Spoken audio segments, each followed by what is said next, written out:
Just to add a little different slant, I want to just mention some stuff about Tai Chi posture and its practical application, or some of the habits that we as everyday people use that are contra to good Tai Chi habits.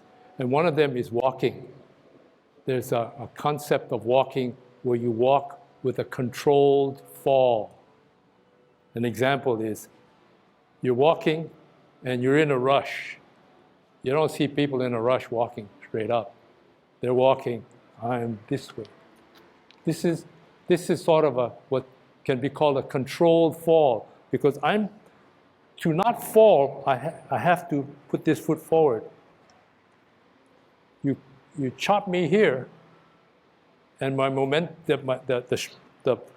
solid, the firmness of the walk is lost, and you go right over. Okay?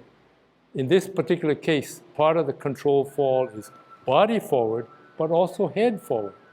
So you're out of Tai Chi posture. You could be straight Tai Chi posture, but you're walking in a controlled fall.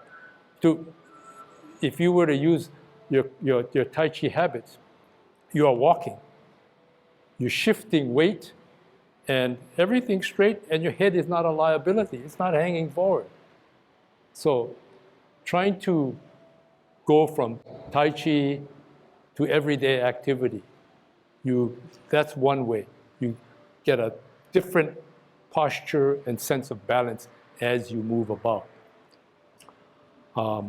Another thing is you're using your vision. When you're doing your Tai Chi, you're concentrating your vision, you're concentrating on what's beyond just back here. You're looking, as she says, look at a distance. And you're looking, she says, to infinity, but basically you're using your eyes. You're not concentrating, doing something else and trying to get from one place to the other, which again is sometimes not good habits, because you're so deep in thought, looking down and doing your controlled fall, and it's just a matter of time before you hit the wrong thing.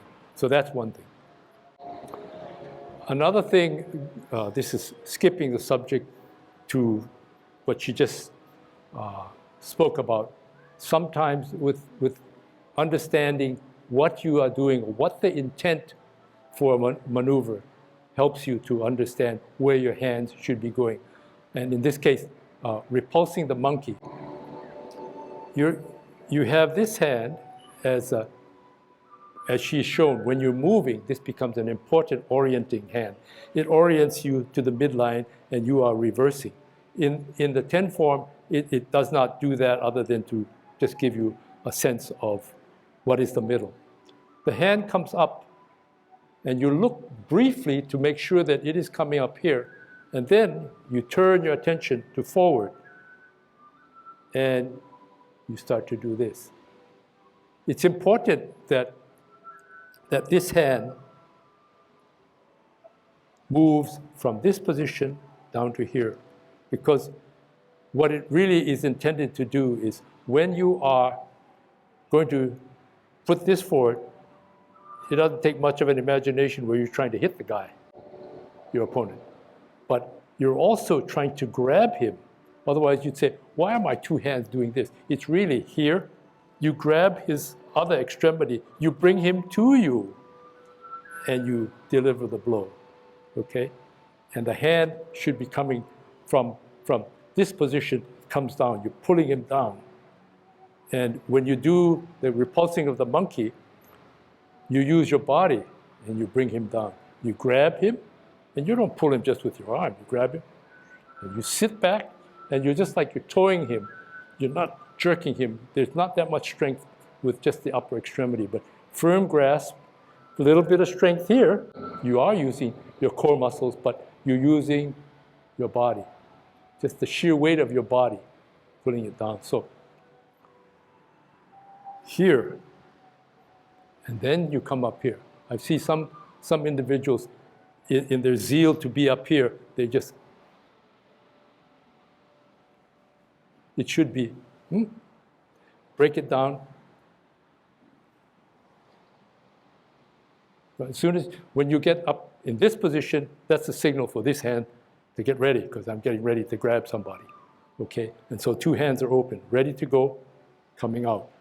Now, do not leave this so far out that you have to wait. She says, when your hands meet, you have no power then. It's, the hand is, the elbow is flexed. So when you come back here, you're at 3/4 position out, 3/4 position, or you eventually get 3/4 position out here. But when the hands are about to meet, you still have some energy to transfer, and you certainly have enough energy to come back. Okay? So just to remind you,